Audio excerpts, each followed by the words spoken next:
nhớ rồng nữa chúng mình sẽ đặt số số lên sốตัวnước mong thì cũng nhớ là chế cái bị phê thế chứ là lo à cơ lên mà cháu chơi nào muốn nữa là lo à chấp là đi à thì những lo cô liếp lông thì nó giữ là chấp là đó chị ăn rồi chơi nữa chơi chứ là à chấp là đi cái nên chấp là chơi gì lo à giữ chúng chơi đi là nữa chị cũng ăn rồi chơi nào nữa cái nên chấp là đi là đâu chấp là đi rồi chơi nữa tiền rồi chơi nó là à chấp là đi tiền rồi chơi nó chơi chả là thia hơn số mình chỉ không chờ thia à chấp là nữa sai nữa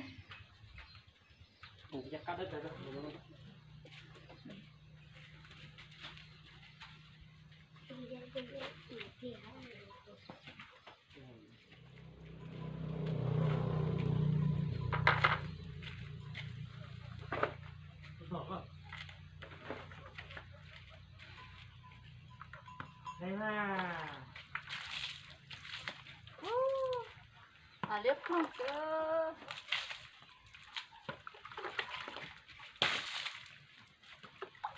à nó mà liếc không à nó khai ơi nó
vào đó.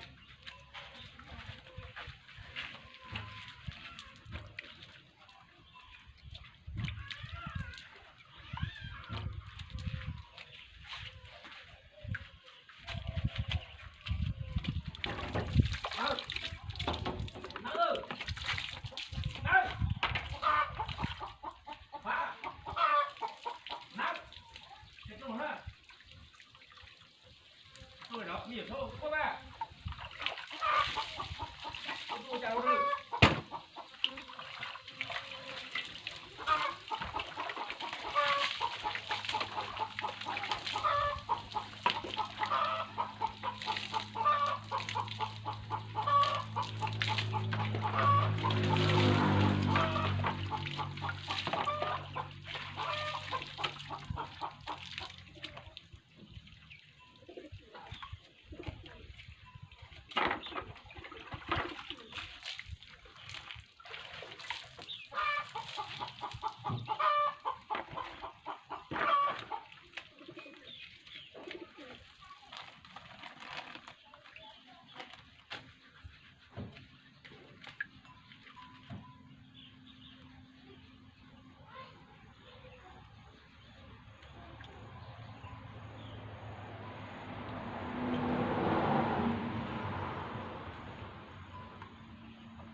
Ô, chúa, đi hả? Chú, làm gì để coi?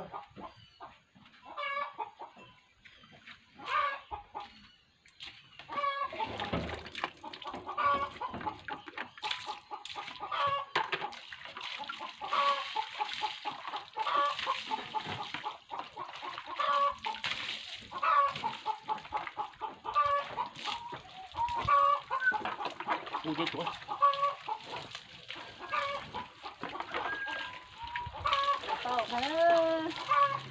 Đây.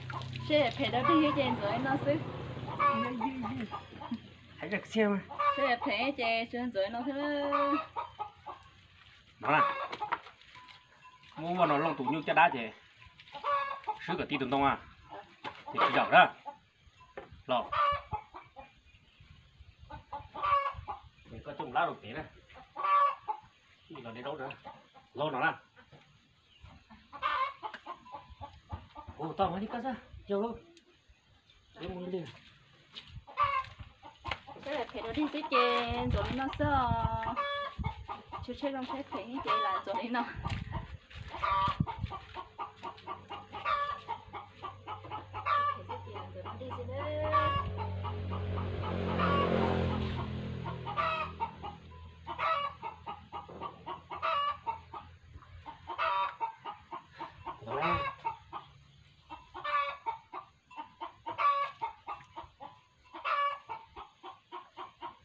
Cái gì là cái sự Tôi một cái đúng không con ta.